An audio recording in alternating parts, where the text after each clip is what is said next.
İyi akşamlar. Evet, yeni bir halk meclisi gecesinde yine birlikteyiz. Tabii bu akşam özel bir halk meclisi. Daha önce geldiğimiz bir köydü, beldeydi, Lapta.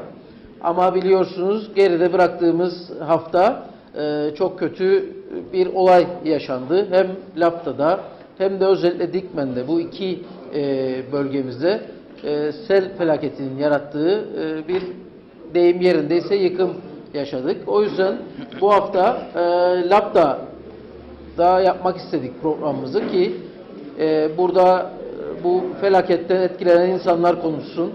Zaten gerek televizyonumuzda gerek gazetemizde hafta boyunca duyurularını, haberlerini yaptık ama bir de yerine gelerek buradaki insanların sesi olmak istedik. Tabii aramızda Girne Kaymakamımız Sinan Güneş Bey, Dikmen Belediye Başkanımız Yüksel Çelebi ve tabii ki ev sahibi olarak da Mustafa Aktuğ, Lapta Belediye Başkanımız var. Bu felaketi konuşacağız bugün. Tabii Diyalog Medya Grubu'nun çok kısa süreli başlatmış olduğu bir yardım kampanyası vardı.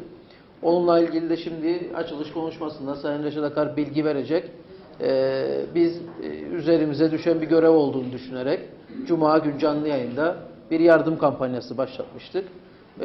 Şu an itibariyle de noktalanmış olduk bugün için. Bugünle birlikte. Onunla ilgili olarak da daha detaylı bilgiyi Sayın Reşat Akar versin. Sonrasında söz sizlerde olacak. Tabii yaşanan bu olayları konuşmaya çalışacağız. Sayın Akar buyurun, hemen sözü size verelim. Evet, ben de herkese hoş geldiniz diyorum.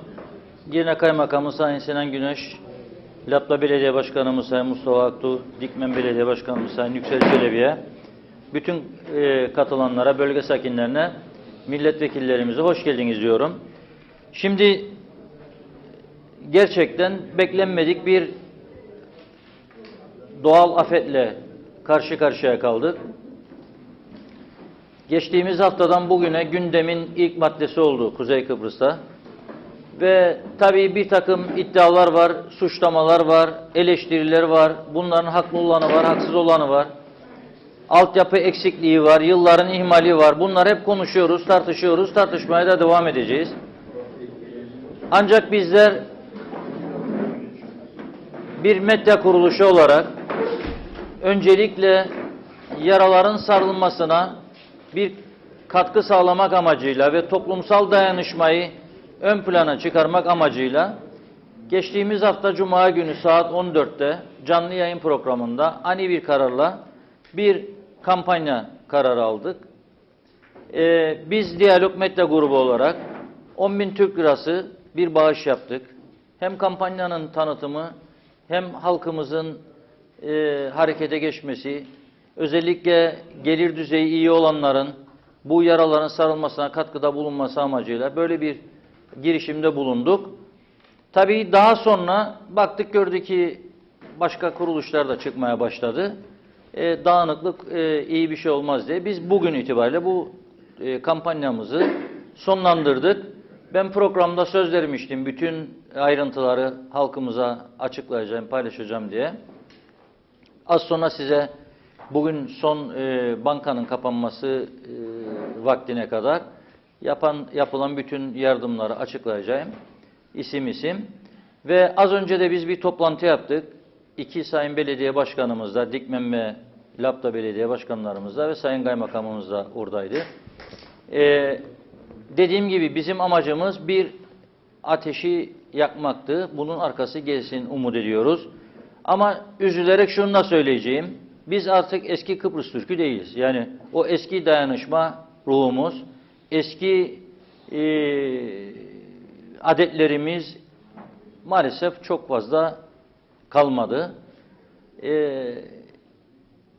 Telefon açıp sağdan soldan biz direkt yardım istemedik hiç kimseden. Ama televizyonumuz en çok izlenen televizyondur. Gazetemiz en çok okunan gazetedir. Okumayan, duymayan kalmadı diye inanıyorum. En azından okumayan, duymayan varsa başkasından duymuştur, öğrenmiştir. Bu işte gönüllü olan insanlar bir katkı sağlayabilirdi. Özellikle de benim mesajım büyük işletmeleridir. Bu ülkenin halkından, bu ülkenin insanlarından iyi servet sahibi olan insanlarımız böylesi doğal afet karşısında yardımlaşma ve dayanışmayı da bilmelidir diye düşünüyorum. Ha efendim ben biliyorum da işte siz mi bize öğreteceksiniz falan, o değildir mesele. Çünkü mesele bunu gerçek anlamda gösterebilmektir. Ben baktım son bir haftada sosyal medya içerisinde bu acıların yaşandığı dönemde çok yüklü miktarlarda satın aldıkları arabaların reklamını yapan iş adamlarımız vardır.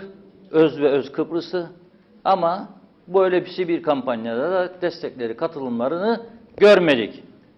O nedenle onlara da seslenmek istiyorum. Bu ülkede yaşamaya devam etmek istiyorlarsa kazançlarını bir kısmını böylesi doğal afet durumlarında paylaşmasını bilmelidirler. Halkımıza yardım elini uzatmalıdırlar. Halkımızı kucaklamasını bilmelidirler. Zor ve sıkıntılı günleri ancak bu şekilde atlatabiliriz. Karşımızdaki Rumların yaptığı gibi. Onlar bir cephanelik olayı yaşadılar. Nasıl çözdüler? İzledik bunları. Suçluları cezalandırdılar. Ama öte taraftan mağdur olan aileleri de çok kısa sürede yardımlaşma kampanyalarıyla hayata kavuşturdular. Ara sıra Güney Kıbrıs'taki marketlere gidiyoruz. Ben daha geçtiğimiz pazar günü yine gördüm bunun canlı örneğini. Marketin giriş bölümüne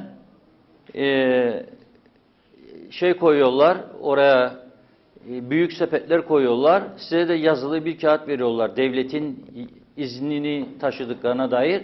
Çıkarken diyor gönlünüzden ne koparsa bu sepetin içine bırakınız. Çünkü halen şu an 40 bin dolayında işsizleri vardır. Ve çok sayıda da evsiz veyahut da yardıma muhtaç sefalet sınıfında yaşayan insanları vardır. Bir makarna bırakırsın, bir adet kutu yiyeceğini bırakırsın.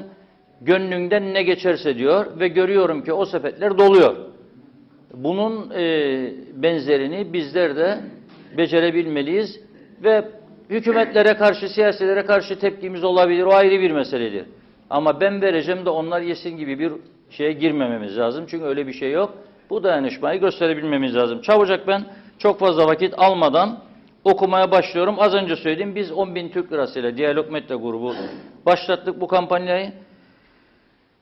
Burada 60.000 Türk lirası Tüfekçi grubunun, Sayın Hüseyin Tüfekçi'ye teşekkür etmek istiyorum. Burada olacaktı o da bu akşam ama göremedim. Malzeme yardımı olarak bunun 30.000 Türk liralık malzeme yardımı Dikmen Belediyesi'ne dün itibariyle ulaşmıştır. Başkan buradadır. Okulun düzenlenmesinde açılması lazımdı okulun. İvedilikle yapıldı. Bizlere bilgi vererek bu malzemeleri gönderdiler. 30.000 liralık malzeme de Lapta Belediyesi için yardımlar başlamıştır bugün itibariyle. Bu tamamlanacak. Bunun dışında 79.300 Türk lirası da nakit para vardır. 10.000 Türk lirası Diyalog Medya grubundandır. 40.400 Türk lirası Voyager Kıbrıs Merit Otelleri 10.000 lira. 11.500 Merit Park ve Royal çalışanları. 5.000 lira yine Merit Otelleri. 13.900 lira yine Merit Otellerinin çalışanlarından, yani 40.400 Türk lirası gibi bir yardım var burada. Listenin başından itibaren okuyorum. Bunu söz vermiştim. Bu canlı yayında açıklayacağım diye. 3-5 dakikalık bir zamanımızı alacak. 100 Türk lirası Çetin Öztürker. 500 lira Abdurrahman Musa Müride Çelika. 200 Türk lirası İsmail Birinci. 1000 Türk lirası Ahmet Karavelioğlu, Albank'ın genel müdürü.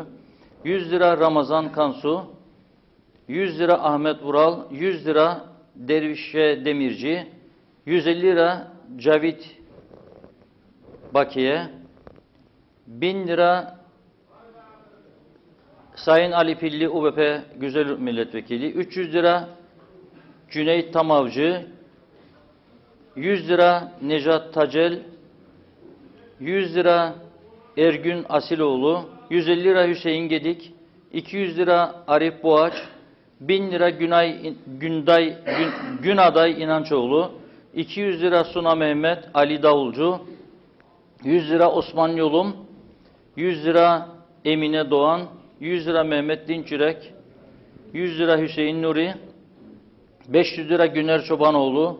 Serap Güner Çobanoğlu. 200 lira Serap ve İbrahim Çakırdağ çifti, 500 lira Tezer Dilaver, 500 lira Ali Cevat Ervandar, 200 lira Günfer Olcaytuğ, 200 lira Ethem Bozkurt, 200 lira Faik Muhtaroğlu, 100 lira Yasin Gezici, 100 lira Turgut Karadağlı, 100 lira Cemal Yetişkin 100 lira pardon, 100 lira Muzaffer Kara, 100 lira Nüşabe Paşazade, 100 lira Kamuran Dede, 100 lira Sencer Sert, 100 lira Mehmet Ali Doyguner, 100 lira Eda Burç, 100 lira Erhan Üçüncüoğlu, 100 lira Murat Koçak, 1000 lira Talip Sancar, 500 lira Yeşim Bozkurt, 200 lira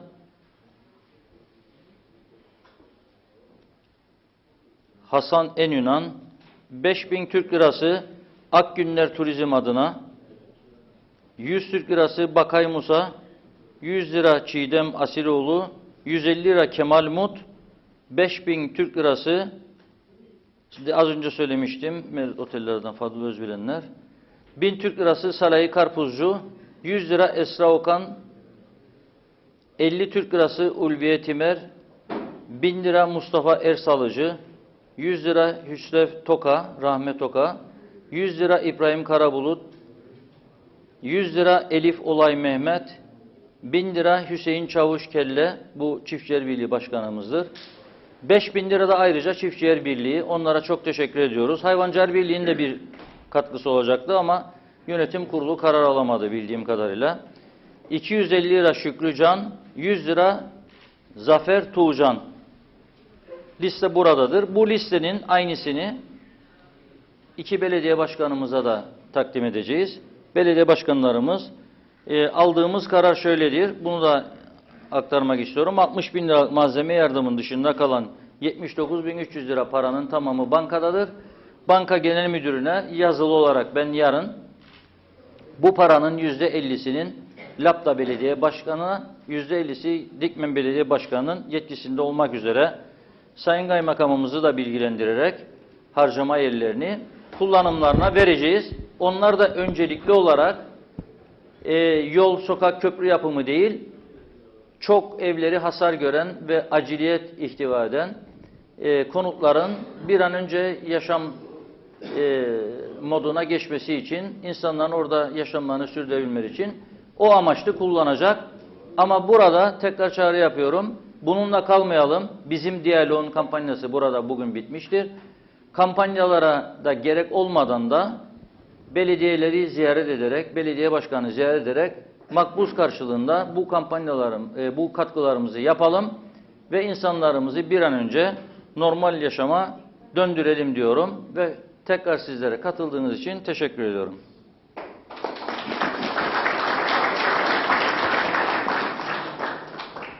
Evet, Lapta Belediye Başkanımızdan ev sahibi olarak başlayalım. Kısaca belediye başkanlarımızdan alırız genel olarak durumu. Sonra da sizlerin mağduriyetlerini dinleyebiliriz. Buyurun başkanım.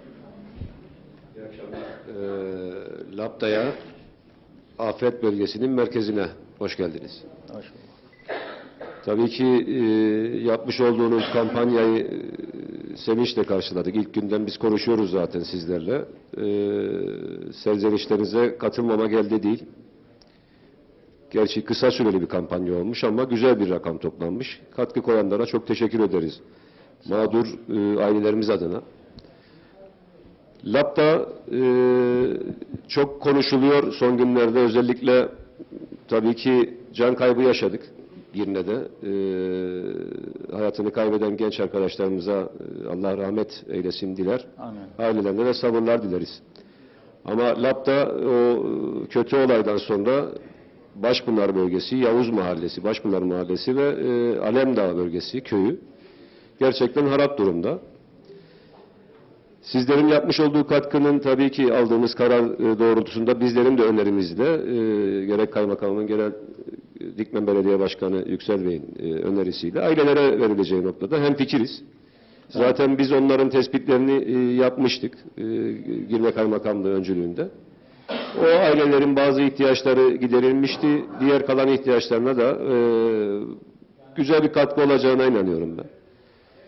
Bunun haricinde söylemek isterim ki Lapta'daki olay tamamen bir sel felaketidir. Bunu katıldığımız her programda söylüyorum, sürekli dile getiriyorum. Henüz daha bir hükümetimizden, gerçi birebir yine milletvekilimiz bugün Fazilet Hanım buradadır. Gündüz de buradaydı. Biz onunla da konuştuk. Az önce buraya gelmeden de başbakanımızla bir telefon görüşmesi yaptık. Kendileri de bölgedeki sıkıntının insanın engellediği noktada, yani yanlış yapımın veya dere yataklarının kapandığı noktada yaşanan bir felaket olmadığının bilincindedirler ve bilgisindedirler. Kendi gözleriyle de gördüler. Biz talebimizi tekrar buradan da iletmek isterim ben Bakanlar Kurulu'na. Hem belediyemizin hem vatandaşlarımızın zararının tanzimiyle ilgili bir Bakanlar Kurulu kararı çıkartmaları ve bunu kamuoyuna paylaşmaları talebimizdir. Neden böyle bir talebimiz var? Biraz sonra vatandaşlarımızla konuşacak. İlla ki onlar da söyleyecek. Evlerimizde Allah'a şükür aman aman kötü bir durum yok. Tabii ki 16-17 tane ev tespit ettik biz Lapta özelinde. Su baskını alan. Onların temizliğiyle ilgili gerek biz gerek sivilden arkadaşlarımızla temizliklerini yaptık. Eşyalarının bir kısmı tedarik edildi. Diğer bir kısmı da dediğimiz gibi sizin kampanyanızdan illaki tedarik edilecek. Ama araçları zarar gören 17-18 tane araç var bizim bölgemizde. Taş duvarlar altında kalan. Sigortayla problem yaşayanlar var. Bunların giderilmesi büyük bir sorun. İlla ki burada olanlar da vardır. Onlar da söz alıp illa ki anlatacaklardır. Ayrıyeten Lapta Belediyesi'nin kendi kontrolündeki istinat duvarları, dereler, köprülerde büyük sorunlar var. Biz bunun bir taraftan da hasar tespit çalışmasına başladık, yapıyoruz. Rakamlar konusunda şu an için bir şey söylemem aslında pek doğru değil. Bir netice aldıktan sonra açıklamak isterim ama büyük rakamlar olacağı aşikar. Benim söyleyeceğim o günden itibaren, o akşamdan yani 5 Aralık Çarşamba gece yarısından itibaren bizim yanımızda olan başta Girne Kaymakamımıza, Girne itfaiyesine, sivil savunmaya, sivil halkımıza, özellikle gerçekten sivil halkımız bizimle, bölge halkımız bizim kadar en az uğraştı. Çok teşekkür ederim. Bir büyük teşekkür de Lapta Belediyesi çalışanlarına etmek isterim ben. Neredeyse gözlerini kırpmadan sabahlara kadar, gece yarılarına kadar çalıştılar. Şöyle ki bu bir dramatize edilsin istemiyorum ama biz bu çalışanları maddi durumumuzun yetersizliğinden bu ay maaş vermedik. Maaşsız çalışıyor bu çalışanlar. Ama ona rağmen bölgeleri için, halkları için canlarını dişlerine takarak çalışıyorlar. En büyük teşekkürü de onlara etmek isterim. Ben halkımıza sözü vermek isterim. Sağ olun. Onlar hep beraber alkışlarla.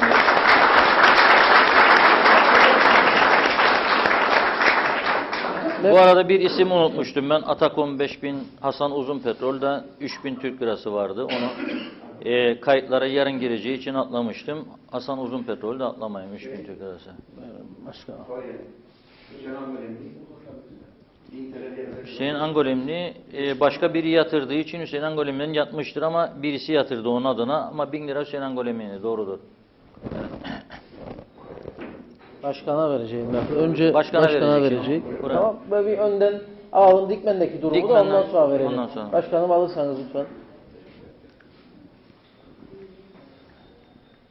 Evet, ben öncelikle Sayın Reşat Akar'a, Aytuğ Türkan'a ve Diyalog Medya grubuna ilgilerinden dolayı çok teşekkür ederim. Çok zor günler geçiriyoruz. Geçen çarşamba akşamı yaşadığımız büyük felaket gerçekten Dikmen'de yaptığımız bütün yatırımlara, bütün yani sele karşı önlem alan bir belediye olmamıza rağmen çok ciddi bir sıkıntı yaşadık. Yüzlerce evi su bastı, dere kanalları taştı ve gerçekten ben yine tekrarlayacağım. Dikmen 20 sene geri gitti. 20 yıl geri. Bu yıkımı, bu zararı tabii ki bir an önce yani böyle işte mağdur durumda görülmek istemiyor. Tabii ki Dikmen Belediyesi güçlü bir belediye. Bunların altından belki devlet yardımıyla çıkabilecek ama ciddi sıkıntı yaşadık.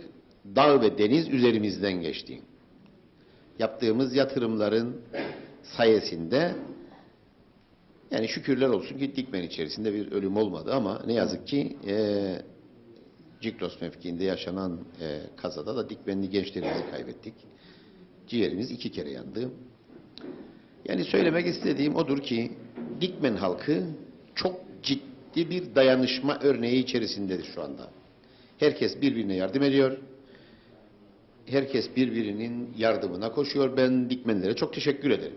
Gerçekten bu selden dolayı mağdur olan insanlarımıza birçok iş adamı, birçok kurum kuruluş her gün bizi arayarak yardım eli uzatmakta. Bu tabii ki ülkemizdeki bazı insanların hala daha bu konuya çok önem verdiğini düşünüyorum. Onlara bir kez daha teşekkür ederim.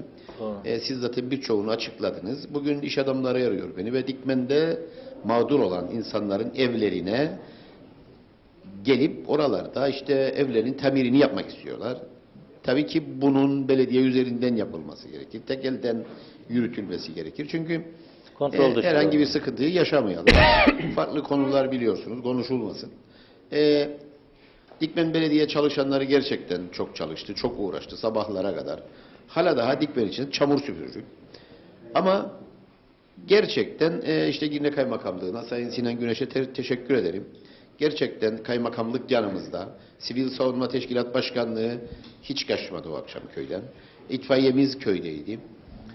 Yani gerçekten anlatılmayla olmaz, onu yaşamak lazımdı. Ciddi bir felaket yaşadık.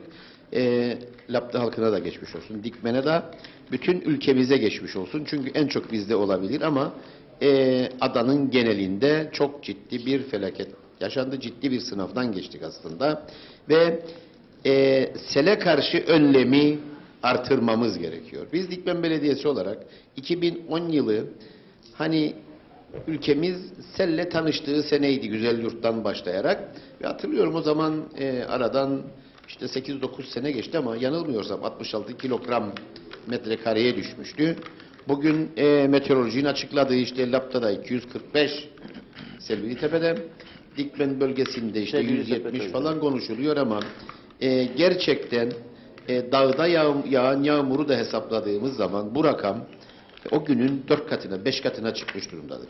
Dolayısıyla hani o gün biz gündemimizi almıştık işte bir dağ köyü olan Dikmen'de bölgesinde sel sorununa karşı kanallar yapmamız gerekir ki o günden bugüne çok ciddi kanallar inşa ettik ve buna rağmen sıkıntı çekebiliyorsak yeni projeleri de yeni yatırımları da gündemimize almamız gerekiyor. Hani yani Girne'den yani Beşparmak Dağları'ndan Dikmen'e gelen suyun nasıl yavaşlatacak? Bunun önlemini bugünden tartışmaya başladık. Projelerimize dahil ettik ve kesinlikle mutlaka bentlerin yapılması lazım ve Dikmen halkını başka türlü koruyamayız. Yani Akçiçek yıkıldı, Taşkent'te hasarlar var. Bunları gündemimize almak zorundayız. Onun için halkımıza buradan seslenmek istiyorum. Evet, Dikmen Belediyesi halkını korumaya yönelik bir dizi ciddi projelere de hazırlanıyor. Tekrardan sizlere teşekkür ederim bilginizden dolayı ve yani halkımıza da geçmiş olsun. Evet, Sayın Kaymakamımıza en son. Tamam. Okey, alalım o zaman. Arkaya uzatalım. Söz almak isteyenlere hemen hızlıca verelim. Sözü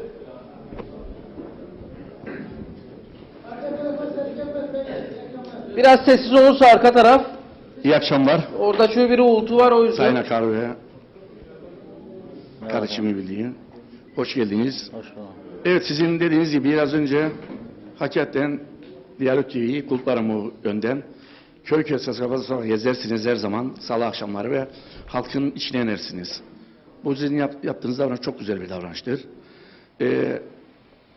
Bu self hareketinde de bir sizin TV'nizi fazla gördüm orada ya, ve de Sim TV'yi. Sim TV hala da bugün Sayın Çelebi ile bile tabii geçmiş röportajları hala da göstermektedir. Bu yapılan bu şeyden dolayı. Dikmen'de o iki kız benim akrabamdı.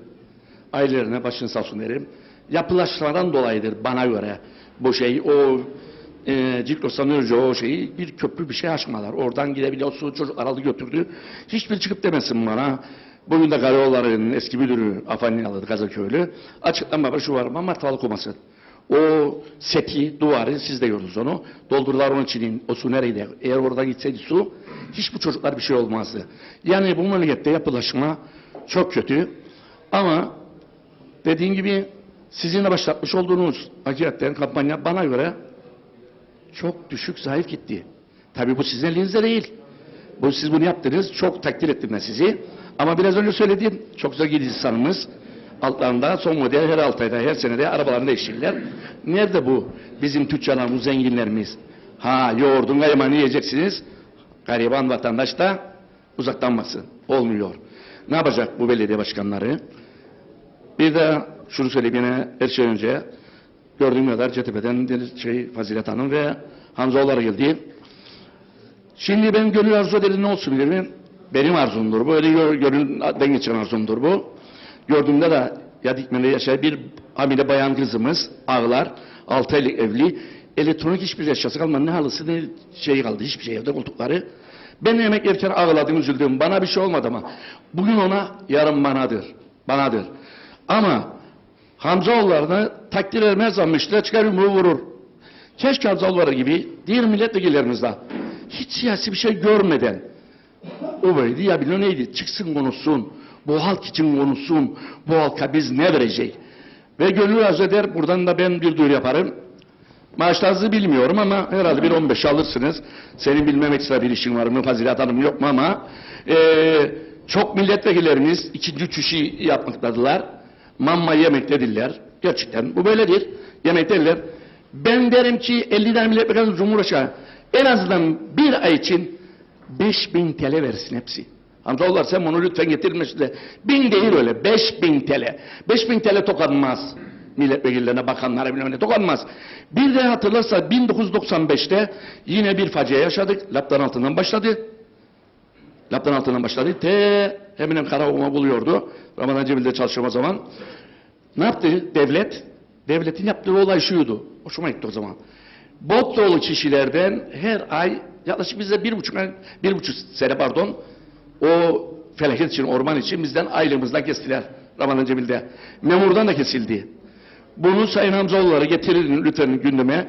Her memurdan en az 100 TL ki ben öyle memur bilirim bir aileden 5 kişidir bir evde 4 tane 5 tane ama en azından bu Dikmen'de yaşanan ve Laptamızda yaşanan bu vatandaşlarımız mağdur oldu.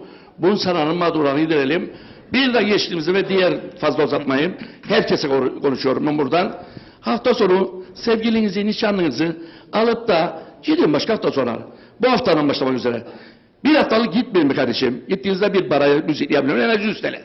Kaçaksa benzin mezini onları bırak bir tarafa. 100'er TL herkes. Veremeyen 20 TL versin arkadaşım. 10 TL versin arkadaşım. Bu mağdur insanları mağduriyeti giderelim. Yoksa öyle bekleyip oturup da belediye başkanı zaten belediyemizi bilirdik. 23 trilyon borçlar aldı yani Mustafa dediğim gibi. Yani ne diyeyim? Buraya katılımcı belediye başkanlarımız ve milletvekili Bayan ve Hamzaoğulları ve Kaymakamımıza ve Çelebi'ye teşekkür ederim. Sağ ol. Beni dinlediğiniz için. Evet. Orada var mı alacak olan? O bölgede konuşmak isteyen. Tamam öne verelim o zaman. Öne olur. Hemen alın. Tanıyalım sizi ayağa alırsak. Herkese iyi akşamlar diliyorum. Selda Güneyli ben.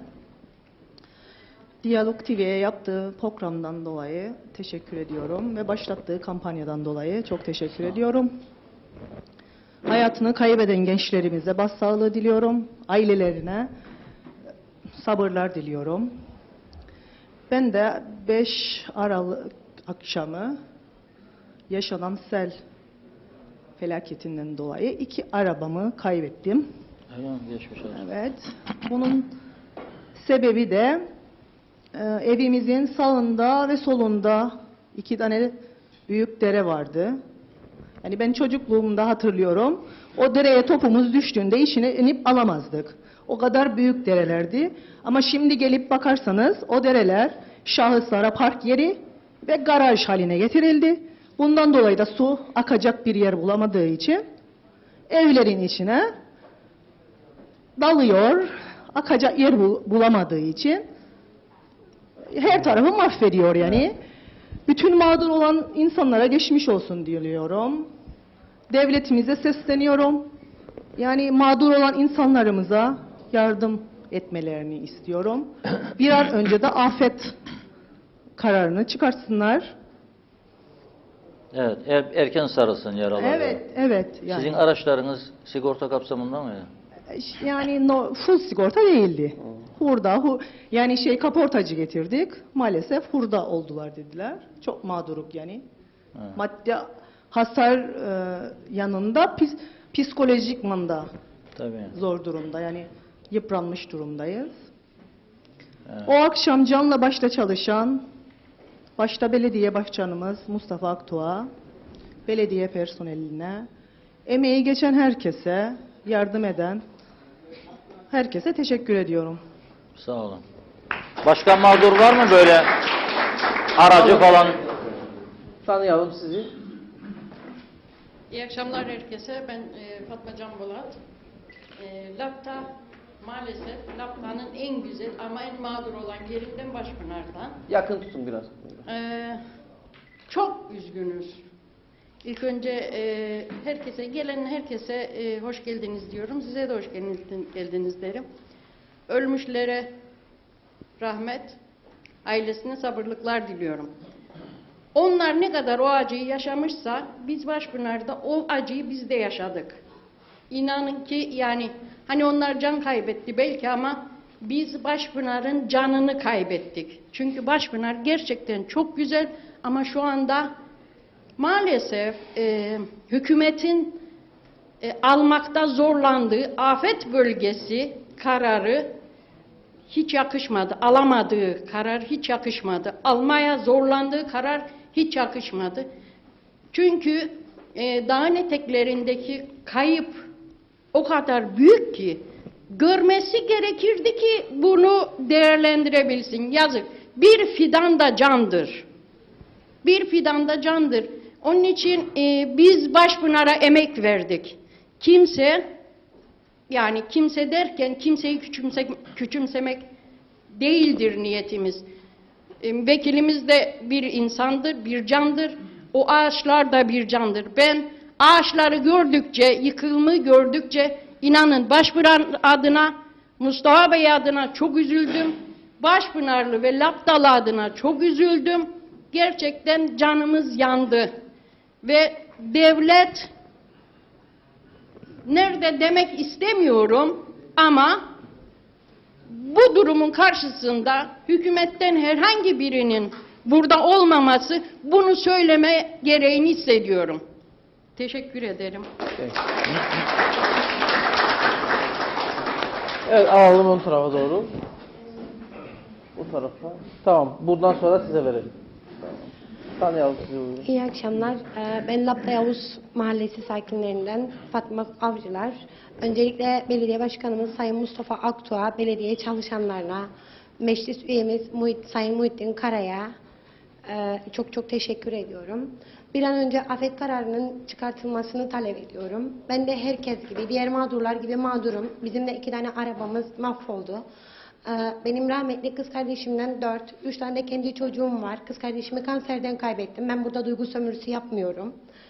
Olanları söylüyorum. Artık kendim de hastayım. Benim mağduriyetimin giderilmesini ben talep ediyorum. İki aracınız, Size de herkese de çok efendim. aracınız ve ev mi? Evimiz su aldı, temizledik ettik. Beyaz eşyalarımızdan bazıları yandı. Ama benim aciliyetim arabamdır. Araba benim elim ayağımdır. Ben çocuklarımı aşağıdan iner alır çıkarım yukarı. Yayan. İnsanlara el kaldırın ama kimse durmaz. Evet. Araç önemli tabii ülkemizde maalesef. Başbakanımız Mustafa Aktuğ, Sayın Mustafa Aktuğ adına da çok üzgünüm. Bu görevi yeni almışken böyle bir felaket yaşandı. İnşallah devletimiz yardım eder. Belediyemizin göstermiş olduğu ilgiyi, kaymakamlığımızın da göstermesini çok isterim. Bu kadar söyleyeceklerim. Size Evet. de çok teşekkür ederim. Sağ ol. Beyefendi alın size verin şöyle. Buyurun. Salih Çomur, öncelikle süreç içerisinde vefat eden insanlarımıza ve ailesine başsağlığı diliyorum. beldemize dönmek istersek, şimdi Lapta turizm beldemiz olmakla birlikte Başpınar sel felaketini ciddi bir şekilde yaşayan bölgemizdir. Ve Başpınar'da herkesin de aynı şekilde konuşmuş olduğu dere yataklarının tamamen önceki yönetimlerle birlikte kapatılmasından dolayı, yağan yağmur suyunun gidecek yer bulmamasından dolayı bütün dere açılarak köyün içerisine ve Başpınar'daki yollardan evlere, araçlardan insanların yaşam alanlarına kadar her yere zarar vermiş durumdadır. Sizler şayet bilmiyorum görmüşseniz, fakat bu odanın yarısı kadar büyüklüğünde kayaları getiren bir sudan bahsediyoruz. Ve bu normal bir felaket değil. Devlet şayet bizlerin babası ise, devlet eğer böyle günlerde babalığını gösteremezse, vatandaşına çok büyük bir saygısızlık, çok büyük bir ayıp etmiş olacaktır. Bölgede zaten belediyemiz olarak ciddi sıkıntı içerisindeyiz. Bildiğim kadarıyla 23 trilyona yakın bir borç batağının içerisindeyiz. Belediyemizin bunu zaten yapma şansı yok. Vatandaşlarımız sel felaketiyle en muzdarip olan, yıpranan, maddi ve manevi anlamda çöken bir toplum durumundayız şu an. Ve şayet az önce de söylemiş olduğum gibi devletimiz buraya elini uzatmazsa, babalığını yapamazsa, bizler bu yüklerin altından kalkabilecek ne imkana ne de güce sahibiz. Bu durumda soruyorum. Evet. Ne yapmamız gerekir? Eğer devlet bunu yapamayacaksa, devlet bu sorunu çözemeyecekse, bizler bunu nasıl çözelim? Ve tabii ki her şeyin sonunda aslında önce söylemem gereken bir şeydi. Başta Başkanımız Sayın Akdoğa ve tüm belediye personelimize canı gönülden şahsım adına teşekkür etmek istiyorum. Çünkü gerçekten gün 24 saat canla başla dişlerini tırnaklarına takarak vatandaşlarımıza yardımcı oldular. Hepsine tek tek teşekkür ediyorum. Orada var mı mikrofon almak isteyen? Orada varsa devam edelim. Çünkü çok zor gidip geliyor mikrofon. Çok küçük bir alandayız. Öne doğru alalım. Süremiz kısıtlı. Sona doğru şey olmasın sonra. Yani bitireceğiz çünkü saat 10 olmadan. Ona göre hızlıca gidelim. Mağduriyet yaşayan var mı burada başka? Yani evi, arabası. Buraya ver.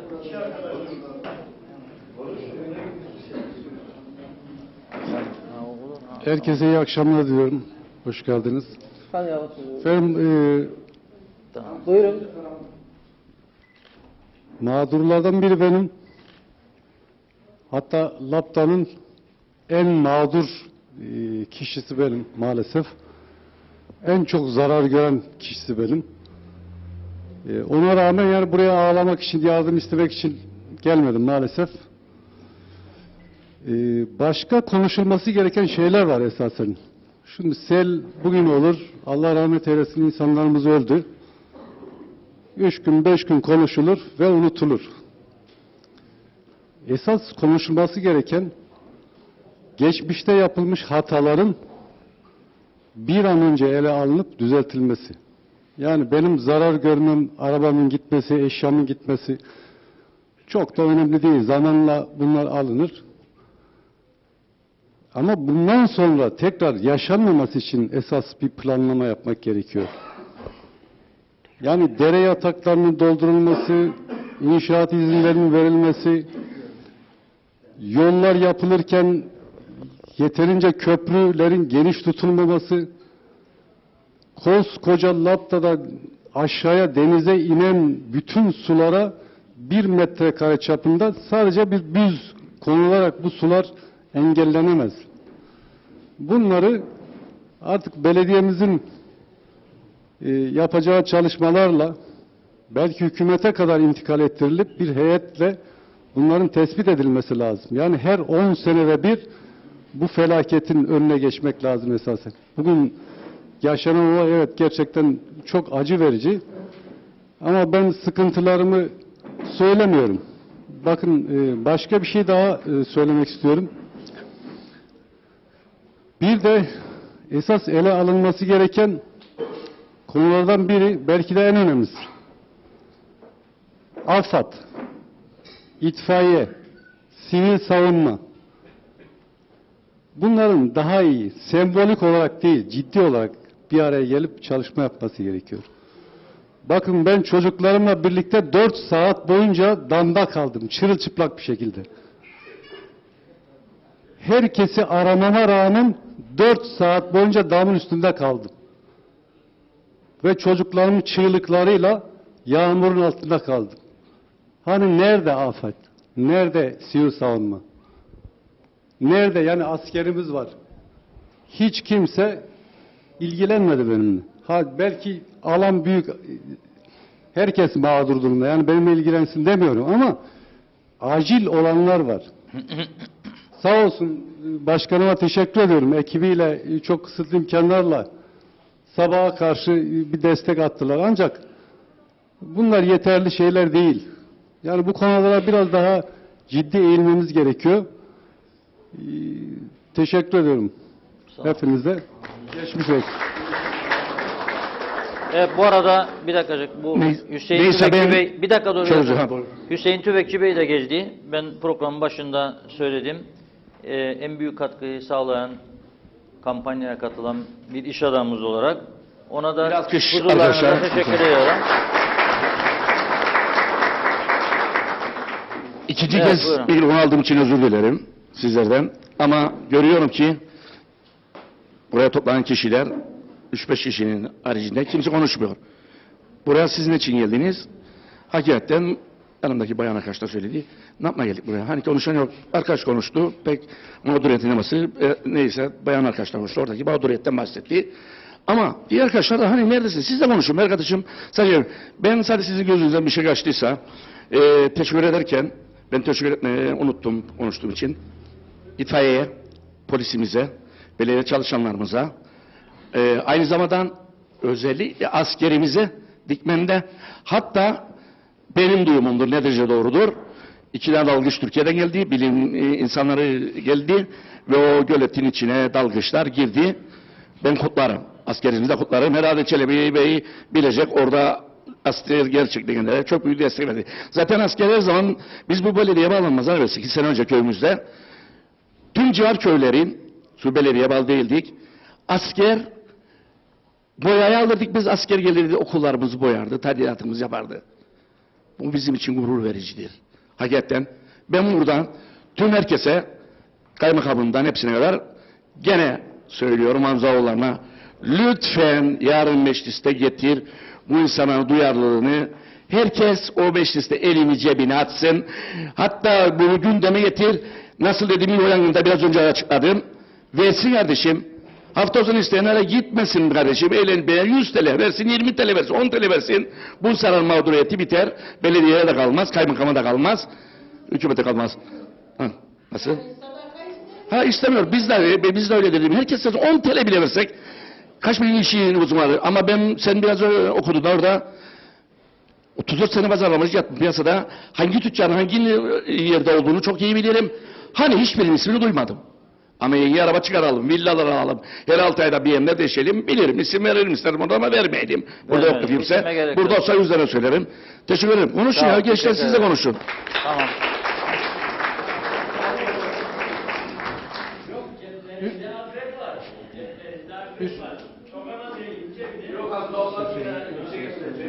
Yine istemez herhalde. Çok özür dilerim. Bir şey daha söylemek isterim. Şimdi herkes birileri öbürleri para versin diye düşünüyoruz. Hemfikirim. Herkes imkanlar doğrultusunda para verebilir. Evet. Belki sosyal olarak bu dayanışmayla birlikte insanlarımızın mağduriyetlerini giderebiliriz. Ama burada en büyük sıkıntımız ve atladığımız nokta şudur. Çöken dünya kadar duvarlarımız var. Ortolarımız var. Yollarımız var. Derelerimiz var. Yaşam alanlarımız var kaybedilmiş olan. Bunları birilerinin, bizlerin 150 lira, 50'şer lira, 1000'er lira, 10 bin lira paralarla bunları yapma şansı yoktur. Eminim ki başkanım az çok ortalama bir rakam tahmin ediyordur. Ama bu rakamın benim tahminimce 10 milyon 15 milyondan aşağı olmayacağını tahmin edebiliyorum bir birey olarak. Şimdi hangimizin gücü yeter bunu toparlamaya? Hiçbirimizin. Varsa bunu toparlayabilecek güçlü insanlarımız aramızda, devletimizin başı sağ olsun deriz. Devletimizden hiçbir şey beklemeyiz. Ama imkanımız yoksa, devlet de babamızsa bu afeti sağlayacak, bunu yüklenecek. Bizden vergi almasını biliyorsa, bizim araçlarımıza kadar, seyir seferlerimize kadar her attığımız adımın vergisini alıyorsa ve bugün bizim başımız dara girmişse, devletimiz bunu yapmakla yükümlüdür.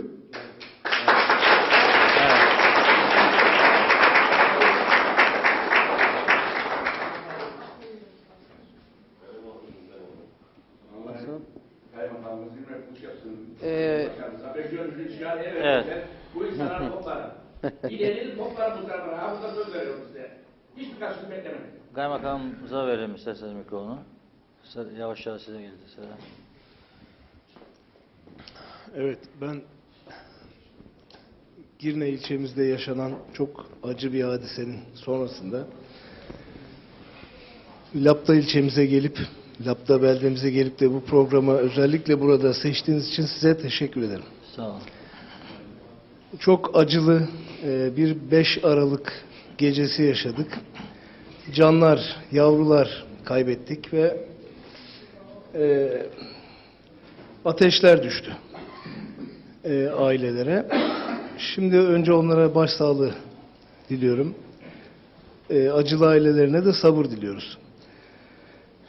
Gerçekten ilçemiz genelinde çok hasarlı bölgelerimiz, yerlerimiz oldu. Özellikle Lapta, Dikmen, Alsancak ve Girne ilçesinde. Bunlar ilk andan itibaren kaymakamlık olarak bizlerin 4 koldan belediye başkanlarımızla özellikle kurduğumuz temaslar sonrasında bütün imkanlar seferber edilerek ihtiyaçlar giderilmeye çalışıldı. Ama az önce bir arkadaşımızın dediği gibi belki her yere istenilen zamanda yetişilememiş olabilir. Doğru, ama burada imkanlar her neyse bunlar sonuna kadar kullanıldı. Dolayısıyla burada özellikle ben itfaiye ekiplerimize, polisimize, sivil savunma personeline, belediye çalışanlarına, bunu tüm belediyelere hitaben söylüyorum, belediye çalışanlarına, su işleri dairesindeki personelimize ve askerimize her ne dendiyse anında bunlar karşılık buldu ve yetişebildiğimiz kadar her yere yetişmeye çalıştık. Bunun yanında şunu söylemeden geçemeyeceğim. Siz tabii sözlerinizin başında biraz sitemkar da girdiniz ama özellikle ekonomik gücü yerinde olanlara yönelik küçük ve orta ölçekli işletme sahiplerine, iş sahiplerine, makine sahiplerine hangisine ihtiyaç duyduğumuz iletildiyse ikiletmediler. Buradan ben özellikle bu insanlarımıza, bu işletme sahiplerine sonsuz teşekkürlerimi kaymakam olarak ifade etmek istiyorum. Evet, acılı günleri geride bıraktık gibi görünüyor ama bizim hasar tespit çalışmalarımız devam ediyor. Bunları biz tamamladıktan sonra raporlar halinde ortak görüşler olarak da aldığımız bundan sonra ne olacak, ne yapılmalı şeklindeki düşüncelere cevaben biz önerilerimizi koyup raporlayıp gitmesi gereken yerlere biz bunları göndereceğiz. Ondan sonrası tabii hükümetlerin oturup karar vereceği konular. Dolayısıyla ben bütün Girne halkına, hatta 4 yavrumuzdan dolayı bütün Kuzey Kıbrıs Türk Cumhuriyeti'ne önce başsağlığı sonra geçmiş olsun diyorum. Bundan sonra böyle şeyleri umarım yaşamayız. Gerekli tedbirleri de hep birlikte almak durumundayız. Evet. Teşekkür ederiz ama ben bu noktada bu noktada aciliyeti durumun çok önemlidir. Çünkü bu raporlamalar merkezi hükümete gitmesi, onların karar alması, göndermesi, arkada bir hanım dedi ki ben iki arabamı, öteki hanım dedi ki çocuklarımı yürüyerek dağdan aşağı inip alıyorum. Bunların aciliyeti var. Önümüzde bir Fransa örneği var. Biliyorsunuz 2-3 gün Sarıyerlikliler çıktı ortaya ve bugün Fransa Cumhurbaşkanı 2000 euro asgari ücret olduğunu açıkladı ve vergisiz olacağını da açıkladı. Söz verdi. Mecbur oldu yani bir yerde. Eylemler onu zorladı. Küçük işletmelere de evet öyledir. Daima küçük işletmeler veya dar gelirliler ön planda yardıma koşarlar. Varlıklı insanların içinde de işte birkaç kuruluş, birkaç kişi bulursunuz şu anda bulduğumuz gibi. Ama hepimizin de bildiği, bu ülkede yaşıyoruz, bu ülkede yaşadık. Vergi listelerinde biz hala yayınlamaya devam ediyoruz. Ben özellikle kimlerin ne kadar vergi verdiğini biliyorum. Bunların içerisinde siyasiler de var, iş adamı siyasiler de var, siyasi olmayanlar da var. Onlar adına üzülüyorum. Onlar da birazcık beni dinlerse, bu akşam da üzülüyorlarsa, bu akşam uyumasınlar, sabah kalkıp bu yaraların sarılmasına yardımcı olsunlar diyorum. Çünkü gerçekten bunu yapabilecek çok insanımız var. Ne kadar iyi bir hayat şartları olduğunu hepimiz biliyoruz. Bu felaket o taraflardan geçmemiş olabilir onların bulunduğu bölgelerden ama yarın geçmeyecek diye bir durum da yok. Onun için bu dayanışmayı geliştirelim diye söyledim ben. Yoksa fedakar insanlarımız elbette var, takdir edilecek insanlarımız var ama sayıları ne yazık ki nüfusumuza göre çok azdır. Çok azdır. Bunu artırmamız lazım. Buyurun. Ayağa alalım sizi kameraya. Görsün diye. Başka var mı? Selamlar. Öncelikle hoş geldiniz diyorum. Tanıyalım. Yalçın Doğan. Sayın Kaymakamım, Belediye Başkanım ve milletvekillerim. Öncelikle büyük bir felaket yaşandı. Ölenlere rahmet diliyorum. Yalnız bu felaket hükümetten gelmedi bize. Bu milletvekillerinden veya belediye başkanımızdan gelmedi. Bu Cenab-ı Hak'tan geldi. Bunu böyle kabul edeceğiz. Ve şu anki yapacaklarımıza bakacağız. Yani bugün vergi roketmenimiz Sayın Merit, isim kullanmayayım. Onun gibi niceleri var. Ama onlar neden ödemiyor bunları? Onları ben sormak istiyorum. Çok büyük iş adamlarımız var. İngiltere yatırım yapanlar var. Ben özellikle bunlara sormak istiyorum.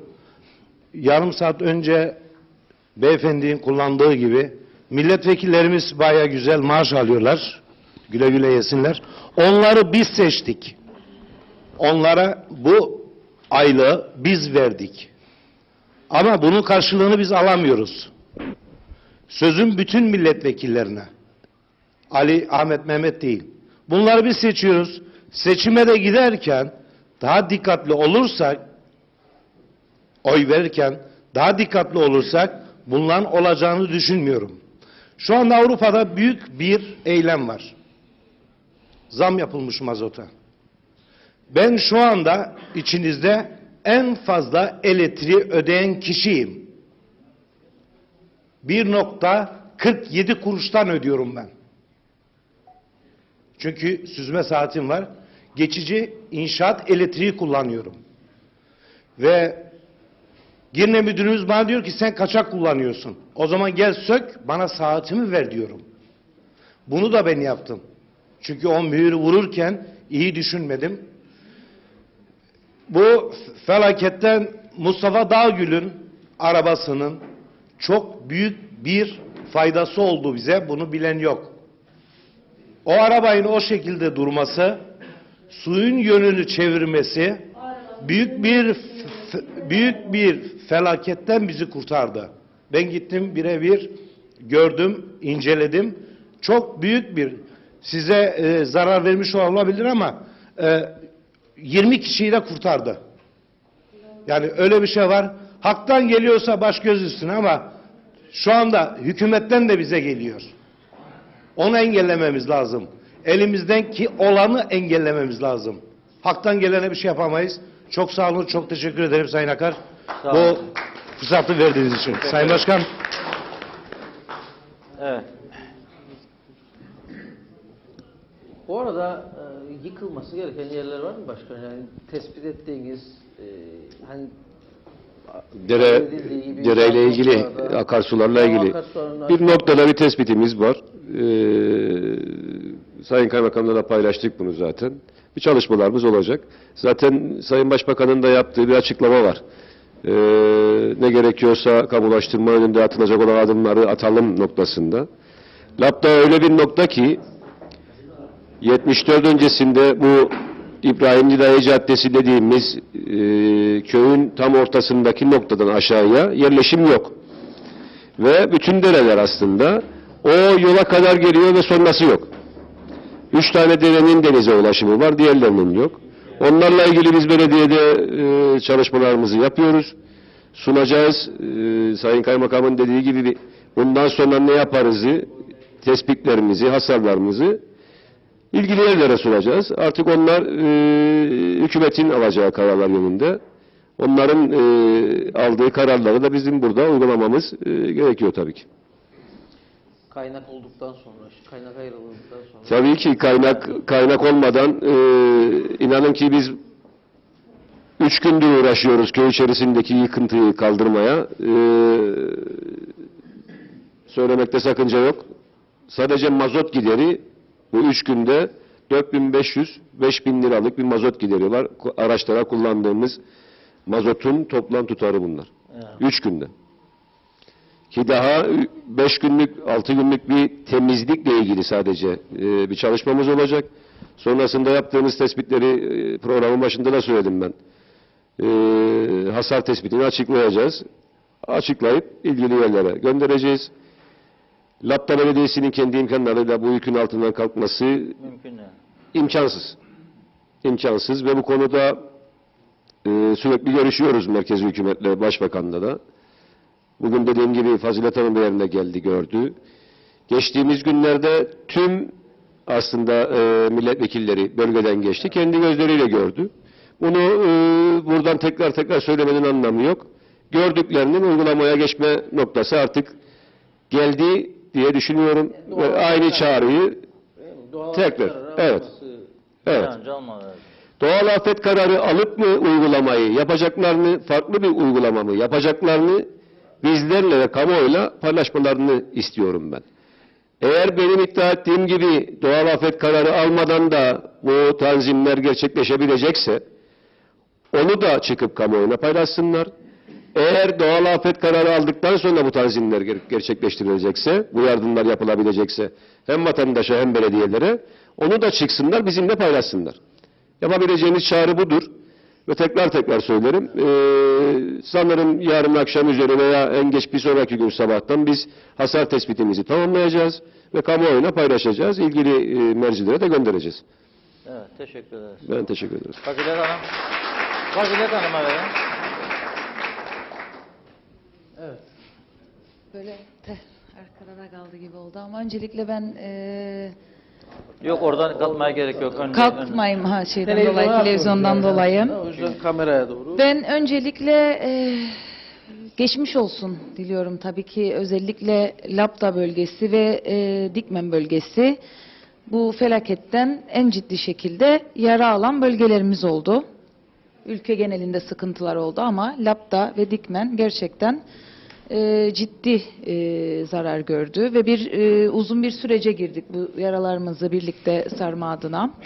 Ama ondan önce de ben de buradan kaybettiğimiz gençlerimize Allah'tan rahmet diliyorum, ailelerine sabır diliyorum. Yani çok büyük bir acı bu. Ne desek o acıyı azaltabilmemiz, dindirebilmemiz mümkün değil. Sayın başkanlarla evet benim de görüşme fırsatım oldu. Zaten ilk günden beri biliyorsunuz, özellikle Sayın Başbakan bölgelerdeydi, yerinde tespitlerde bulundu. Belediye başkanlarımız, kaymakamımız nasıl arazideyse Sayın Başbakan da hep ekibiyle birlikte arazideydi. Bütçe görüşmelerimiz başladı biliyorsunuz. Bugün ilk günüydü bütçe görüşmelerinin. Bütçe görüşmelerinden çıktıktan hemen sonra Bakanlar Kurulu toplantıya girdi. Onu buradan ben paylaşayım. Gündem tabii ki bu yaşadığımız felaket, bu hasarların tespiti ve giderilmesi yönünde neler yapılmasıyla ilgiliydi. Belediye başkanlarımız biliyorum hasar tespitlerine hızla başladılar. Çok yoğun çalışıyorlar ve sınırlı şartlarda da belirli noktalarda. Çünkü aynı anda aynı derecede ihtiyacı olan bölgeler var ve işte şiro miktarınız sınırlı. Aletiniz, edevatınız, çalışan personel çok yorgun. Günlerdir yani neredeyse uyumadan çalıştı birçok arkadaşımız. Onlara buradan ben de teşekkür etmek istiyorum. Ve evet bununla ilgili olarak Bakanlar Kurulu, bilmiyorum şu an toplantı bitti mi ama bitmiş olması lazım. Görüşülüyor. Ben onu işte yolda gelirken kaçırmış olabilirim. Ve bu yarın da görüşülecek. Yani ben muhakkak ki bu dönemlerde dayanışma çok önemlidir. Tabii ki herkes o toplumsal birlik adına yardıma ihtiyacı olana, komşusuna muhakkak ki elinden geleni, imkanı olduğu miktarı verecektir. Ama tabii ki bir şeye ben de katılıyorum. Hükümetin birincil sorumluluğu vardır. Hasar tespitleri hızla yapıldıktan sonra bu hasarları en kısa sürede ve en etkili bir şekilde nasıl giderilmesi, nasıl kaynak yaratılmasından ilgili olarak muhakkak ki hükümetimiz birincil derecede sorumludur ve bu sorumluluktan kaçan ya da bununla ilgili aksini düşünen de yoktur. O yönde ben herkesi yani temin ederim. Oradan kimsenin bir endişesi olmasın.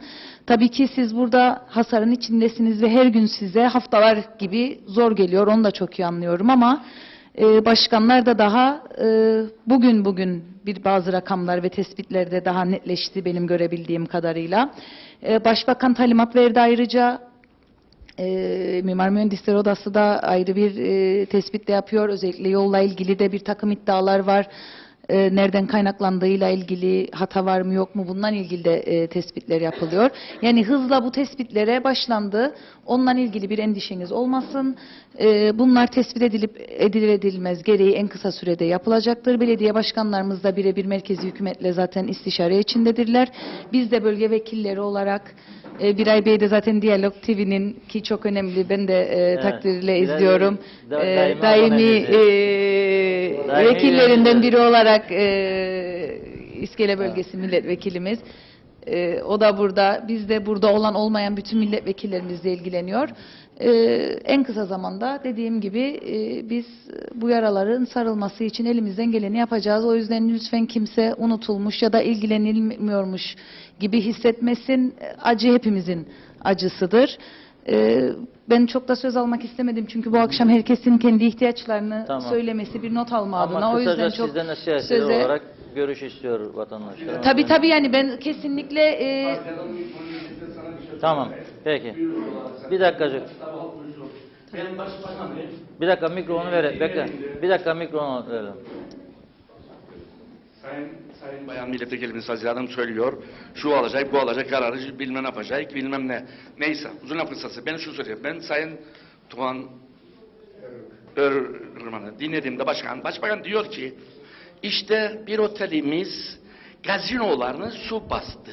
Bak, soru işareti. Gazinolar su bastı. İşte yani zarar ziyan. Gazinoları düşündük. Bak iyi dinle. Ben bu yorumu çıkardım. Gazinoları düşündük. Geçmiş yıllarda, sen hatırlaman bilmiyorum. Gene bir felaket oldu. Nedir bu Çatalköy derken Altınkaya'dır. Altınkaya, Acapulco ve Buni. 2010. 2010. Hepsimiz bilir bunu. Ne oldu su baskı? Hepsine tazminat. O zaman hükümet o bebeydi neyse kendi yaşında ona Ünal nedir o çağrı efendine hepsine o tazminat. Benim Sayın Şin Başbakanımın ağzından duydum da televizyonda kuşku duydum burada. Gazinolar diyor işte kumarhaneleri su bastı da bilmem ne şu bu. Demek ki benim yorumumdur bu. İnşallah da ben yanılırım. Sen ve Hamzoğulları lütfen bunu dile getirin orada. Yarın bu vatandaşlara değil, gazinoları veya bilmem otelleri yine tazmin etmezsiniz de bu vatandaşlara, bu garibanlara, bu insanların İlgisi yok ya, öyle bir şey söylemedi başbakan. Öyle Teşekkür genel ediyorum. konuştunuz. Ben göreceğim. Zarar gören yerlerden bahsederken Tamam Reşat bir yerde ama adı geçti. benim de yazın Ya, bunu. o da bir oteldir, o da zarar görüyor. Kesin olarak gene Neyse. şey bıraklar bu vatandaşlara da böyle. Ama bunu başka yöne çekmeyelim. Çünkü öyle bir şey yok. Adam öyle bir şey demedi başbakan. Genelleme için. Yo öyle değil, öyle değil. Yani Öyle ben de değil. öyle bir şey. Öyle değil, öyle değil. Öyle değil, öyle değil. Ya ben dediğim gibi gene bir şey olursa en sonunda konuşuruz. Bugün Laptalıları dinlemek için buradayız. Bölgeye de gelip gidiyoruz. Başbakan da, bakanlar da ilgileniyor. Tekrardan ben geçmiş olsun dileyerek uzatmak da istemiyorum. Peki. Konuşalım. Ayrıca da programdan sonra da yine konuşuruz. Bir temenni varsa da Peki. onları da alırım ben. Buyurun tanıyalım sizi. Herkese iyi akşamlar. Öncelikle öğretmenlerin ailelerine başsağlığı dilerim ben de. Ben de bu köylü biriyim, kitapsalıyım. Felaket gecesi Lefkoşa yolundan gelenlerden biriyim ve o çocukların öldüğü saatlerde o yoldan geçerdim. Eve geldim. Daha sonra işte sabahtan kalktığımızda köyde olanları duyduk. Benim tamam köyümüzde çok zarar vardır, doğrudur. Ama sorarım bu kadar insana. Bu köyün bu zarar görmemesi için değerlerin içine neden kümeslerinizi yaptınız? Neden işte eşyalarınızı derelerin kenarlarına yığdınız? Bunlar aklınıza gelmedi mi olacaklarını? Bizim evimizde su bastı o gece. O gece su basmasının sebebi işte bir kümesin kapağının gidip de derenin önünü kapatmasından dolayı oldu. Ya da işte benim evim dereden 2 ev uzaktır. Hiçbir zaman da yakın değildir evim dereye. Bu kadar senedir bu evde yaşayarak o dere her zaman aktı. Hiçbir zaman evimize su girdiğini görmedim. İşte yıllar önce okulun çatısı uçtuğunda gene o dere geldiydi. Ya da işte ne bileyim işte su aktı gitti ama hiçbir zaman bizim eve gelmedi. 2 ev çünkü uzaktır dediğimiz halde, gelmez dediğimiz halde işte birinin kümesi, birinin işte eşyası, birinin bilmem nesi yüzünden o dere doldu. Belli bir yerde sonra artık suyu akacak yer bulamayınca İşte bizim gibi ya da işte Başpınar'da işte kapatılan dereler yüzünden evler basıldı falan filan. Şimdi sorarım yani insanlar bundan sonraki aşamada bilinçli olup bunlar yapmayacak mı? Ben de bunu sormak isterim bu insanlara gerçekten. O zaman seni hiç görmedin. Koca Tamam kayalar gelmiş olabilir. Ben genel olarak konuşurum. Sen düşen kayaları gördün mü? Gördüm. Gördüm. Evet. Evet. Peki. Bilal Bey'e de varsa ekleyecek olanı tamam. Verelim o zaman bu tarafa verelim. Sonra veririz buraya. Buradan kenara beyefendiye de verelim. Tanıyalım sizi buyurun. Buyurun. Evet, sırada başkaları var. Bitiriyoruz zaten gene konuşuruz. Bir dakika. Beyefendilere sıra. Bir dakika. Başkası konuşuyor. Müsaade edin. Evet buyurun. Öncelikle herkese iyi Bir akşamlar. dakika size olsak arka taraftan. Ben de Lapta Başpınar Muhtarıyım. Lapta'da mağdur olanlardan birisi de beniyim. Tabii başkan, ilk önce size bu programı yaptığınızdan dolayı teşekkür ediyorum. Hoş geldiniz diyorum. Milletvekillerine de hoş geldin diyorum. Sayın Kaymakamıma, belediye başkanlarıma. Mağdur olan muhtarlardan birisi de beniyim. Tabii bir afet yaşandı. Bunu kimse beklemezdi. Çünkü 1974'ten bu yana böyle güçlü bir yağmurun böyle hesap edilip geleceğini tabii kimse beklemezdi. Bu yaşandı. Ben şunu düşünüyorum. Şimdi gelirken gene evimden dikkatimi çekti. Ufak bir yağmur yağıyor. Acaba ne olacak diye. Şimdi çok vatandaşın tabii ki araba oldu, evleri oldu. Benim mahallemde de 3-5 tane evin gerçekten kötü durumda olduğunu. Şimdi arabaları nereye çeksin bu insanlar? Bizim yukarısı dağ yatağının altı. Her taraf set duvar. Nerenin ne zaman yıkılacağını kimse bilemez. Bu şeyleri de biz bir ayda yahut da 15 günde yapacağız diye böyle bir mümkünatı yok, bir beklenti yoktur. Çünkü öyle bir imkana sahip değiliz. Bundan sonra vatandaş ne yapacak? Şimdi belediye başkanı ne düşünsün? Ben muhtar olarak ne düşüneyim? Mesela bu akşam adam arabasını getirecek, evinin neresine koysun? Kuvvetli bir yağmur yağarsa o arabada gidecek mi? Düşündüğümüz o. Ne yapmamız gerekir? Ben muhtar olarak da düşünüyorum. Ne yapmamız gerekir? Biz bunları düşünüyoruz. Lapta güzel bir yer, o doğrudur. Bunu kimse inkar edemez. Dürüzüm olan bir yer. Ama yarın akşam, yarına ne olacağımızı, bu akşam ne olacağını, yağmur yağıyor. Kim kestirebilir? Biz istediğimiz şudur. Hiç konuşmaya, uzatmaya gerek yok. Belediyelerin bu yükün altından çıkamayacağını hepimiz biliyoruz. Bir an önce devletin bu işe el atmalı. En asgari kısa zamanda da bu işi yapıp bitirmemiz gerekir. Ben başka bir şey söylemiyorum. Belediye başkanlarımız konuştu, kaymakamımız konuştu. Milletvekillerimiz burada. Vatandaş zaten söylüyor. Yani şimdi şu anda da yağmur yağıyor. Ben teşekkür ediyorum. Başka bir şey demiyorum. Peki. Evet İbrahim Bey. Buyurun. Var mı? Var mı? Okey, uzatalım oraya o zaman. Siz uzatın. Tanıyalım sizi, buyurun.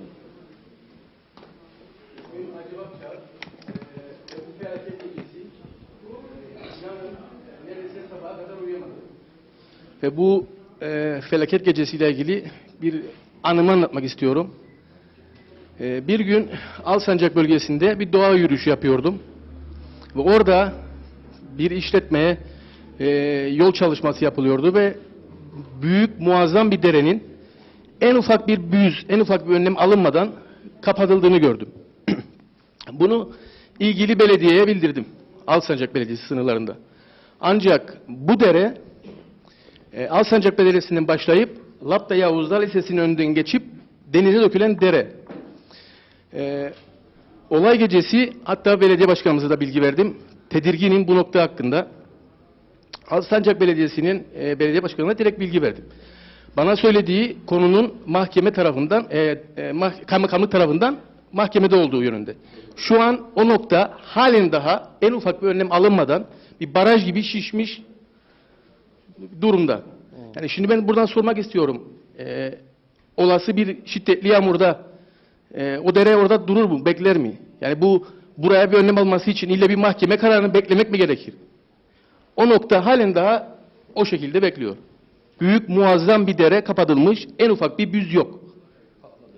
Ve ben bunun tedirginliğini sürekli yaşamaktayım. O yüzden bu akşam da dile getirmek istedim.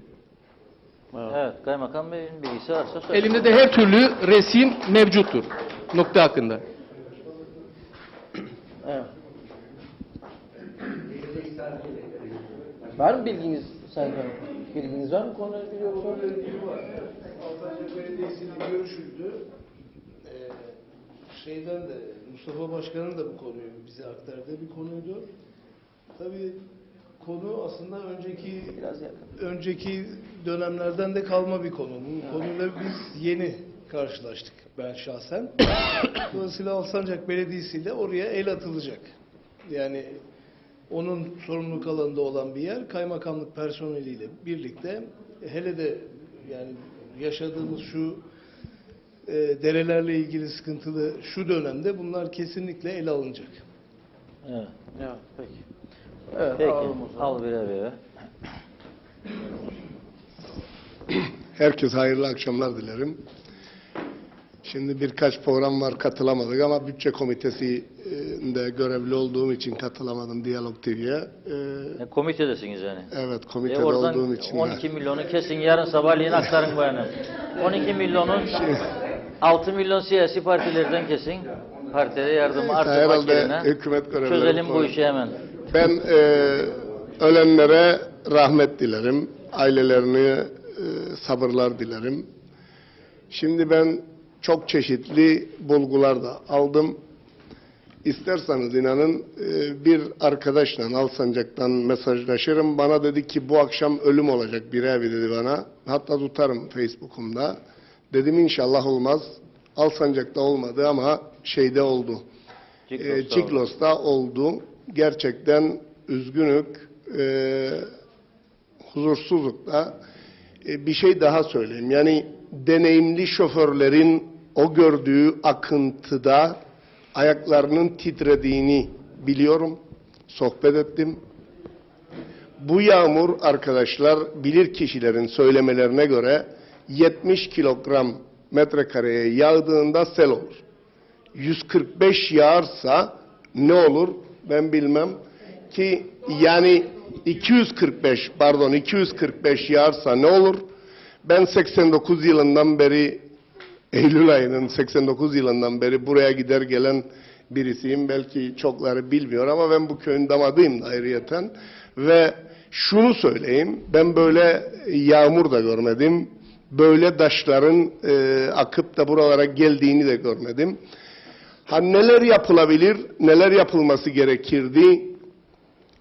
Belki orman dairesinin kaliteli araçlarıyla bentler yapılarak biraz o yağan yağmurlar, gelen taşları frenlenebilirdi ama bu 245 kilogram metrekareye düşen bir miktarda bu sanki de biraz imkansız gibi bir şey gelir. Tabii ki önünde bulduğu, dere yataklarının içinde bulduğu engellerle de bunun getirisi götürüsü olmuştur. Dikmen'den geçen bir arkadaşımın söylediğini söyleyeyim ki ben yani Yüksel Başkan adına çok da üzülürüm. Çünkü çok çalışan, beldesi için çok uğraşan bir başkan olarak gerçekten hiç ummadığı bir felaket yaşadı. Ama ana yoldan geçen dostlarımızın dağın kaybolduğunu, Dikmen köyünün kaybolduğunu söylediydi. Yani bu bulutlarda. Halkın duyarsızlığına gelince yani biz Dipkarpaz'da ve Yeşilköy'de bu olayı yaşadık. Erenköy'de bu kadar olmadı ama Yeşilköy'de biraz da çukurdur diye Ziyamet Köyü'nde de oldu 3. günde ama 2. günde Yeşilköy'de hatta 3 tane daha evimizi su bastı yani ama çok büyük bir şey değil. Şunu söyleyeyim, yaşamayanlar çünkü siz burada felaketle uğraşırken günlük güneşlik olan yerlerimiz de vardı ve insanlar sanki de rüya gibi geldi kendilerine bu doğal afet. Sanki de bir film seyreder gibi geldi kendilerine diye düşünmekteyim. Hükümete gelince zaten hükümet o gün buradaydı. Tufan Hocam buradaydı. Erkut Şahali buradaydı. Yani burada gerekli bilgileri aldılar. Bu konuyla ilgili duyarlılık göstereceklerine inanıyorum. Yalnız üzüldüğüm bir şey var insanlar anlatırken. Çünkü ben daha önce bu işlerle biraz da uğraştım. Bizim bölge biraz doğal afete daha yakın gibi dururdu. Bunca yıl Yeni Erenköy bölgesinde. 2004 yılından bu yana doğal afet parası kimseye verilmedi. İnşallah bu da böyle olmaz. Ama ben amcamın dediği gibi kürsüden bir şeyler dile getireceğim inşallah. Başbakanlık bütçesinde bunu dile getirebilirim. Getireceğim daha doğrusu. Bir şeyler söyleyeceğim. Ancak şunu söyleyeyim. Gerçekten çok yapmamız gerekenler, çalışmamız gerekenler vardır. Bunun yanında bu doğal afet mi olur? Yasada, anayasada yeri nedir bilmem. Fazilet Hanım avukattır, hukukçudur. Daha iyi bilir belki. Nasıl bir karar alınarak gündeme getirilecektir. Ama bu afet değil yani. Doğal afet değil yani. Bu sel değil yani. 70'in üstü eğer selse ben 245'i hayal edemem. Yani düşünemem. Yaşayanlarınız tabii bunu gördü. Tabii burada evet bir vakitler elektrik parası diye kesildiydi bizden elektrik trafosu alınacak diye. Yani şimdi amcam da söylerken birden aklımda beynimde cereyan eden olay şudur. Yani her ay devletten maaş çekenlerden birer yüzlük bile kesilse acaba bunun yansıması ne olur? Bunun için sendika başkanlarını aslında ben göreve davet etsem buradan bilmem bana karşı nasıl bir tavır alırlar ama çok da derdim değil. Dolayısıyla sendika başkanlarının devreye girerek belki de 2004 yılından bu yana mağdur olan insanlara, selden, zarar gören insanlara bir katkıda bulunması gerekir.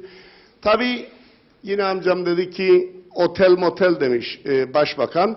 Bize daha geniş bir açıklamada bulundu. Söyleyeyim amcacığım istersen. Yani orada eğer sivil savunma, polis, asker müdahil olmasaydı çok ölüm olabileceğinin altını çizdi Sayın Başbakanımız. Kaymakamımız herhalde bilmiyorum birlikte eşlik ettiyse bu konuya vakıfsa onu anlattı. Dolayısıyla o yüzden belki de ondan bahsetmiştir. Bir şey daha söyleyeyim. Sanki yani burada biraz da anlatılanlardan, biraz da Lapta'yı bildiğimden acaba dere yataklarının içine yol mu yapıldı bu 30-40 yıl içerisinde diye düşünüyorum. Köprüler kapandı mı onu şeyini yapıyorum ama siz tabii içindesiniz. Daha yakından bilirsiniz. Biz eskiden daha sık gelirdik. Şimdi 6 ayda bir gelirdik, yılda bir gelirdik buralara ama işte şimdi eğer tabii bu arada zarar gören araçlar gerçekten üzüldüm. Üçüncü şahsa karşı sigorta edilmiş araçlar ödemez yani. Sigorta size para ödemez. Full sigortalar öder. Ama işte bu yardımlar artsa kısa zamanda işte önce yatakları, hatta benim kaynanamın mahallesinde 6 tane çocuk öğrenci bir arada kalırmış. Onlar bayağı mağduriyet yaşamışlar. Onlara oralardaki insanlar duyarlılık göstermiş, ilgilenmiş. Yani öncelik sırası, siz de bahsettiniz Sayın Akar, öncelik sırasına göre hareket edip insanların yaralarını sarmamız gerekir. Sayın Başkanlar zaten bahsetti. Evet doğrudur, Dikmen ayağa kalkacak, biraz koşacak ama Sayın Aktuğ ne yapacak? Çok da merak ederim 23 trilyon borcuna. Yani dolayısıyla bizim buralarda hükümet olarak, gerçekten duyarlı insanlar olarak buralarda olmamız gerektiği inancındayım. Herkese geçmiş olsun dileklerimi sunarım. Kürsüden de gerekeni söyleyeceğime inanabilindeyiz. Teşekkür eder, saygılar. Bir tane orada var. Biraz kapatıyoruz onu.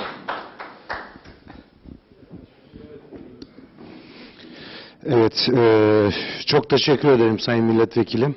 Bir büyük olarak bizde önce büyükler elini taşın altına koyar. Siz yine memura attınız bir taraftan.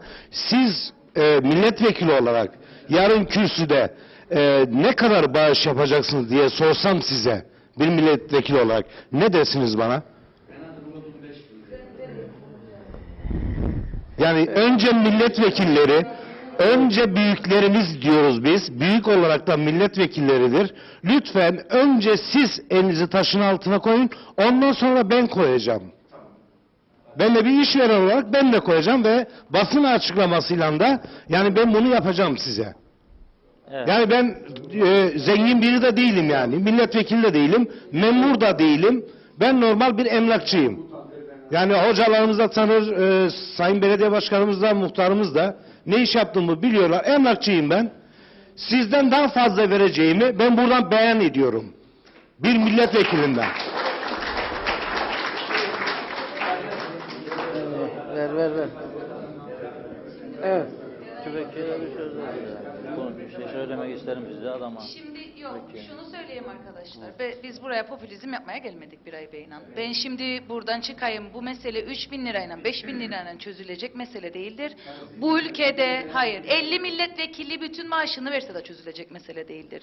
Eğer bu felaketi biz popülizme boğarsak, Yok, hayır. Ben şunu söylüyorum. Yani ben burada herkesin inanın kendi imkanına göre yaptığı da vardır, yapacağı da vardır. Ben biliyorum ki benim Girne ilçem şu anda bu yönde bir çalışma yapmaktadır.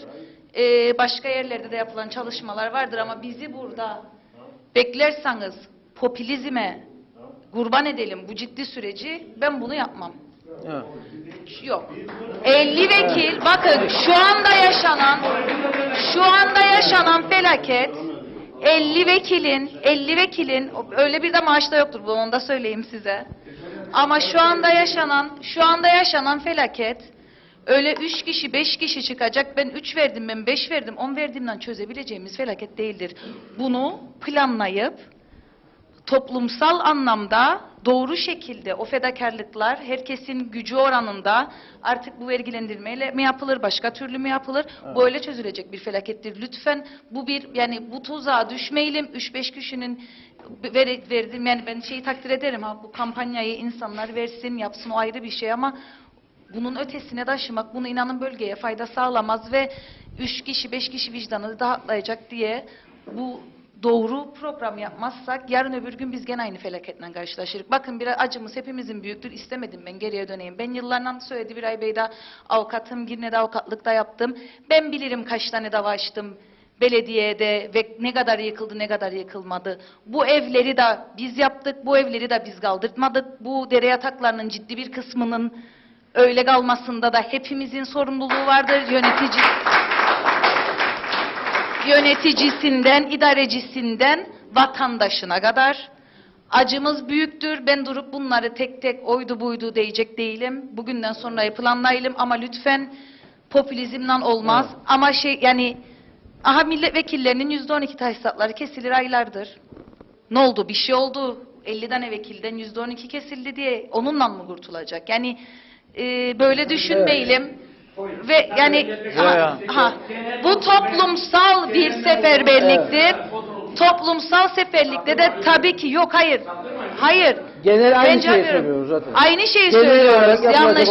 Bu toplumsal seferberlikte herkes tabii ki elini taşın altına koyacak. Hükümet de bu planlamayı en doğru şekilde yapacak. 3 kişi, 5 kişi yardım yapmayla bu sürecin altından kalkamayız. Ben onu söylemek istedim. Onu ifade etmek istedim. Evet. Yanlış da anlamayın. Yani bunları söylemek istedim. Teşekkür ederim. Evet.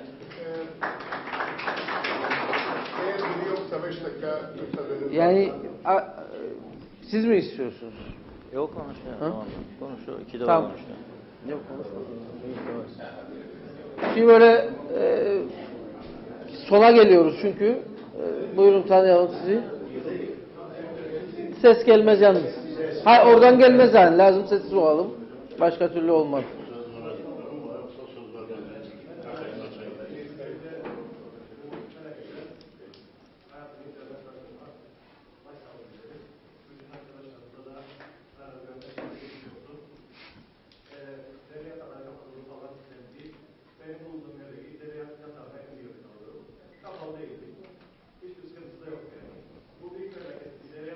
Kalmadı, doldu. Bu felaketi yaşadık. Öyle ya da böyle geçirecek yani. Şu maaşlardan kesilsin falan dendi, daha yardımda bulunsun. Öncelikle yardımına duyarlı vatandaşlara teşekkür ederim. Yardımda bulunan herkese teşekkür ederiz. Çok teklifler oldu, şeyler oldu. Ama bu yardımlarla insanlara vereceksin. Sadece zarar ziyanını cover ettik bu insanların. Peki bu yollar, sokaklar, bu dereler, dolan yerler ne olacak? Onları da mı hep destekle tamir edeceğiz? Bunu sormak istedim. Evet, bunun da planlamasını Sayın Kaymakam yapacağız zaten. Devletin çözmesi gereken problemlerdir bunlar. Çok kısa bir ek söylemek isterim. 2 değerli vekilimiz burada ve 2 değerli vekilimizi dinlerken ikisinin de konuşma aralarında değindiği bir nokta var. Bunu doğal bir felaket olarak adlandırırlar. Doğru mu vekillerim? 70'in sel olduğunu. Evet. Şimdi gönül şunu ister. 2 değerli vekilimin düşüncesi gibi mecliste olan diğer tüm vekillerimizin de gerekirse biz de başımızın üstünde onları misafir ederiz. Gelsinler, gözleriyle görsünler. Ve bununla ilgili olarak mecliste herkes gönlü neye el verirse ona el kaldırsın. Bu konunun çözüleceğine eminim. Evet, peki. Evet, bitiriyoruz artık. Çok kısa, yani öyle 5 dakika değil de çok kısaca vereceğiniz bir şey varsa. Ben şimdi bireyselleştirmeyeceğim çok da işi ama Sayın emlakçı arkadaşımın dediği gibi ben 30 yıllık otobüs şoförüydüm. Hasbelkader oralarda yapmış olduğum devrimlerden dolayı ve Cumhuriyetçi Türk Partisi'nin beni aday göstermesinden sonra ben meclise 5 yıl var geldim. Deneyimlerimi, tecrübelerimi buraya aktarmak istiyorum. Şunu da söyleyeyim, amcamın dediği gibi 15.000 lira almıyoruz. Biz 9.405 TL'dir, cebimde Botrov vardır. Ve biz milletvekilleri sıralamada 232. sıradayız. Geçen gün sordum, buradan da kamuoyu da duysun, bizi duyanlar da duysun diye söylüyorum. Geçen gün Sayın Cengiz Çoliba dedi ki ben 132. sıradayım, bir ay dedi bana. Yani memleket böyle bir konumdadır. Bürokrat yani. Dolayısıyla ben yani bunun altını çizmek bağımında söyledim. Yani bize her zaman saldırırsınız olumlu ya da olumsuz. Şikayetimiz yoktur. Bir sorumluluk üstlendik. Elbette bir şeyler yapmaya çalışıyoruz. Ancak yapmaya çalışıyorken işte hiç hesapta olmayan sel felaketinin üstünde bir olayla karşılaşıyoruz. Artı bunun yanında enflasyonla karşılaşıyoruz. Enflasyon da değil, devalüasyon ve bunların tüm hesaplarını yapabilecek bir mekanizmadan ve sizlere ne kadarında ulaşabileceğiz bilmiyorum, ancak tekrar söyledim. Ben bunu kürsüden, burada da duyduğum, aldığım bilgilerden dolayı kürsüde de Evet. Başbakanlık bütçesinde dile getireceğim. Yani en azından buralardaki insanların mağduriyetlerini yerinde gözlemledik, duyduk, hissettik bağında dile getireceğim. Teşekkür eder, saygılar sunarım. Evet, noktalayacağız. Ben sadece Sayın Tüfekçi bir şey söylemek isterseniz size son mikrofonu verebilirim. Bir cümle sizden de alalım. Önemliydi çünkü yaptığınız katkı. Ben sadece durumu yerinde bir görmek için geldim. Başkanla bir tanışmadık. Tanışmak için geldim. Görüşüp tanışıp kendiyle de birkaç konuda bazı konuları paylaşmak isterim. Uygun olduğu bir saat bu akşam veyahut da yarın paylaşalım. Benim kendilerine yapabileceğim bir şey varsa da yapmaya hazırım. Evet. Çok teşekkür ederim. Evet, bu akşamı noktalıyoruz böylelikle. Bu özel bir programdı ve Lapta bölgesini seçmiştik çünkü burada ciddi bir felaket vardı. Dikmen'de de aynı derecede yaşandı bu felaket ve iki belediye başkanımız da burada Lapta'da biz de ağırlanmış olduk spor kulübünde. Tabii bir de kampanyamız vardı. Detaylarını konuştuk zaten. Biz bir kıvılcımı yaktık. Mutlaka bunun arkası gelecektir başka noktalardan. Çünkü duyarlı bir toplumdur. Tabii ki olan var olmayan var ama genel anlamda bu yaraların sarılacağını ümit ediyoruz. İnanıyoruz da buna. Umarım öyle olur. Haftaya umarım güzel şeyler konuşacağımız bir Halk Meclisi programında birlikte oluruz. Herkese iyi akşamlar.